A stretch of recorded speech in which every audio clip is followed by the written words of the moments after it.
అరే రాఘవ, గొడుగుతో ఉంటే వానాకాలం, కూలర్తో ఉంటే ఎండాకాలం, స్వెటర్తో ఉంటే చలికాలం. అదే మన రాఘవ జానకితో ఉంటే అరే రామాయణం.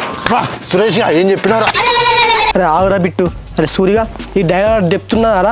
ఇప్పుడు వర్షాకాలం గొడుగు ఉన్నదంటాను, ఎండాకాలం కూలర్ ఉన్నదంటాను, చలికాలం షెటర్ ఉన్నదంటాను. రాముడు సీత కలిసి రామాయణం ఆల్రెడీ చేసిళ్ళు. ఇక నీకెందుకు రాఘవ అంటే నేను ఏం చెప్పాలరా? చింటిగా నువ్వు చెప్పింది నిజమేరా. అరే సూర్య, నీ మెజర్ను పెన్సిల్ చెక్కినట్టు చెక్కురా, ఇంకా ఆలోచించు. ఏం చెక్కాలరా? కడుపు అంత లోపలికి పోతుంది, 4 గంటలు వెనుక పోతుంది. ఒక సుక్క పడేది ఉంటేనా లోపల నుంచి తన్నుకచ్చు. అరే సాయంత్రం తీసుకుంటారా? ఇప్పుడు ఎట్లా నన్ను గట్టెక్కిరా, బయటపడేరా. సరేరా చింటూ.